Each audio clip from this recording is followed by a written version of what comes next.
नमस्कार भारीदुष्टम चैनल को आपण मानक स्वागत। आज भिडियोटी शिक्षणीय प्रसंग उपर आधारित भिडियोटी संपूर्ण देखंतु। व्हाट इज दिस बापा?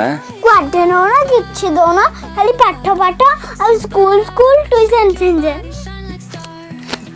पिला मानकर तीनोटी मुख्य काम हैला से माने पाठ पढिबे खेलिबे आ बुलिबे किंतु आमे माने कोन करूचे पिला मानकर खेलिबा बुलिबाटा को बंद करिके आमे तंग सबले पाठ पाठरे रखुछु। स्कूल जाओ ट्यूशन पढ़ा स्कूल पढ़ा ताकर मनोरंजनटा हेई पारुनी पिला माननको खेलिबा बुलिबार जो हस खुशीटा तांक मनरे रहू नाही तांक मन मध्यरे गोटे चिड़चिड़ा भाव आसुची तांक मन मध्यरे गोटे विरक्ति भाव आसुची।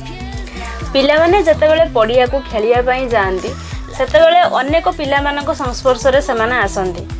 सेमानक भितरे एकाग्रता सहनशीलता दृढ़ता एवं श्रृंखलिता ज्ञान बढ़ी थाए।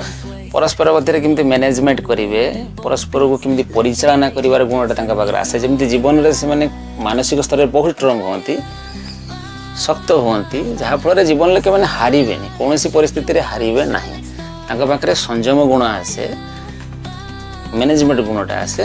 तेणु पिला मानकु सब बेले बेसी पाठ पढ़ा प्रेसर न देकी तांको खेलिबा बुलिबा हस खुशी मध्य दियंतु पाठ भी पढ़िबे खेला बुला भी करिवे। नमस्कार।